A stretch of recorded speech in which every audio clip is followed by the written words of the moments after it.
अब एक बात जो हिला देगी, दुनिया में सबसे कठिन सज़ा क्या है? मौत नहीं, मौत तो आसान है।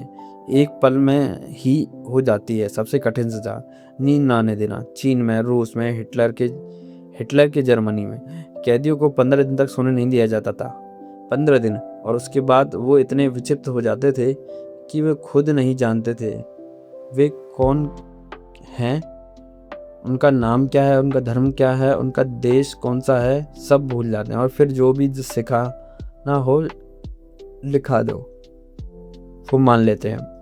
और यही आज हो रहा है दुनिया में। न्यूयॉर्क में 30% लोग बिना दवा के नहीं सो सकते। नींद खो गई। और जिस मात्रा में नींद कम हो रही है, उस मात्रा में नास्तिकता बढ़ रही है। और जिन देशों में जितनी गहरी आस्तिकता उतनी ज़्यादा, जिन देशों में नींद जितनी गहरी आस्तिकता उतनी ज़्यादा, और जिन देशों में नींद जितनी कम नास्तिकता उतनी ज़्यादा।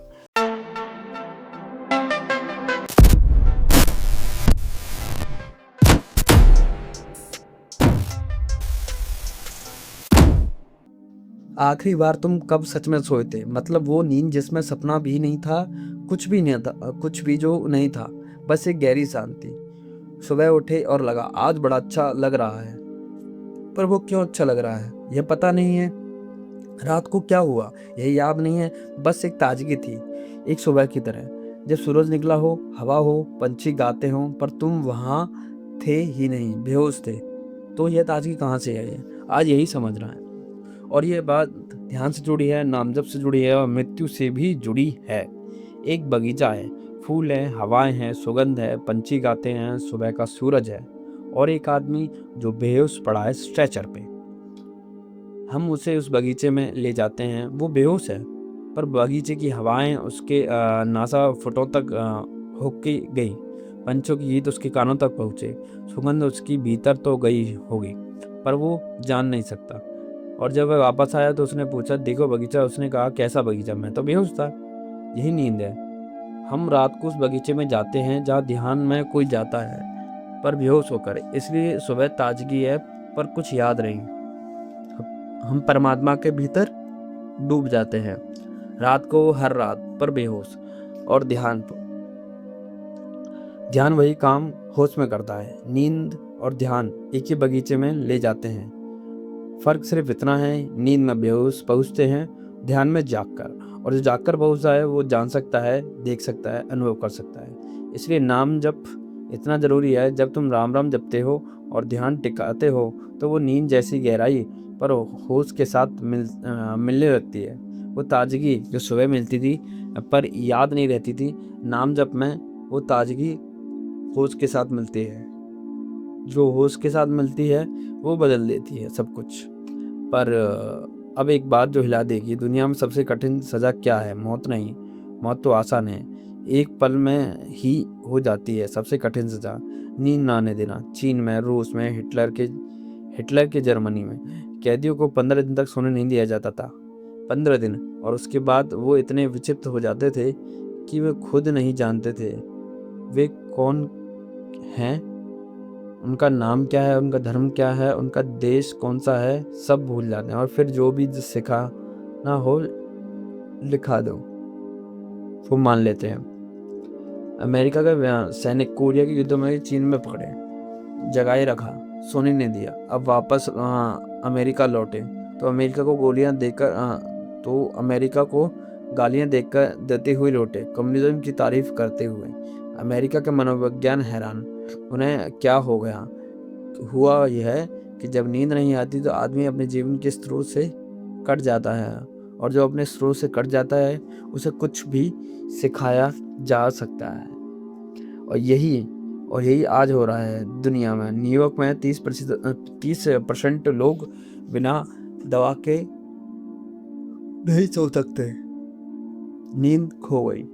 और जिस मात्रा में नींद कम हो रही है, उस मात्रा में नास्तिकता बढ़ रही है। और जिन देशों में जितनी गहरी आस्तिकता उतनी ज़्यादा, जिन देशों में नींद जितनी गहरी आस्तिकता उतनी ज़्यादा, और जिन देशों में नींद जितनी कम नास्तिकता उतनी ज़्यादा। क्योंकि जो गहरा सोता है वे दिन भर शांत रहता है, और शांत मन परमात्मा को स्वीकार करता है। पर जो नहीं सो पाता वो दिन भर बेचैन रहता है, परेशान रहता है। क्रोधित पंडित, अतृप्त, क्रोध से भरा मन, इनकार करता है और अस्वीकार करता है। 3000 साल पहले जब आदमी प्रकृति के करीब था, ध्यान इतना ही सरल था जितनी नींद है। लोग आंख बंद कर देते थे और ध्यान में चले जाते थे। पर अब आंखें बंद करो, विचार चक्कर लगाते हैं, कहीं नहीं जा पाते, क्योंकि पहले ध्यान गया, फिर नींद जाएगी, और जब नींद जाएगी पूरी दुनिया की तरह अधार्मिक हो जाएगी। नींद जाती ही पूरी दुनिया अधार्मिक हो जाएगी। तो क्या करें?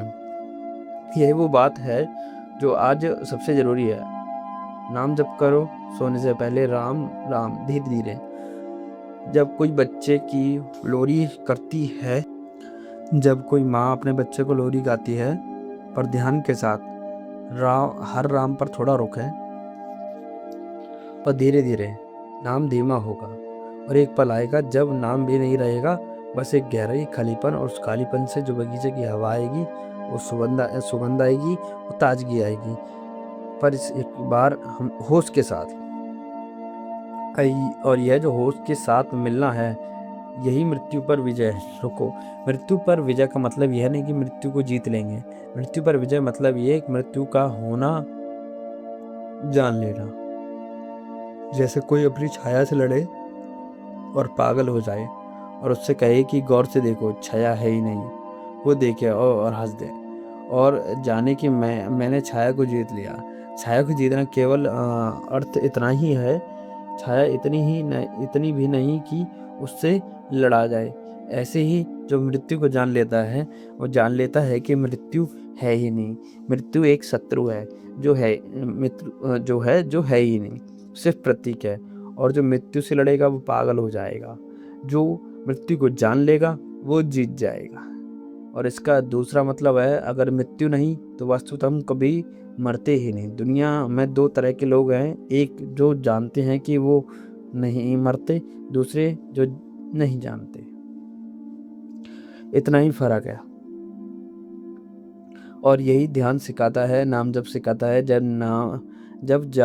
नाम जप में इतनी गहराई आती है कि मैं गायब होता है, तो एक पल के लिए मृत्यु का भ्रम जो है गायब हो जाता है।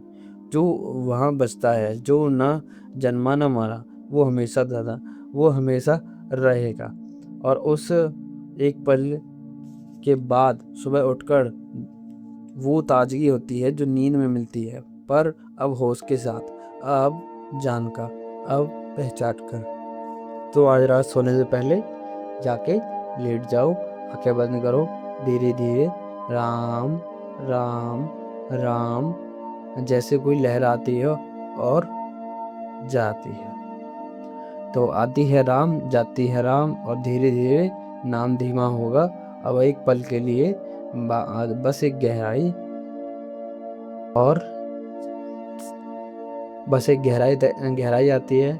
उस गहराई में वो बगीचा है जहाँ फूल और सुगंध है, शांति है। और इस बार तुम होश में जाओगे, और जो होश में जाता है वो जान लेता है यह घेरा मेरा है, हमेशा से।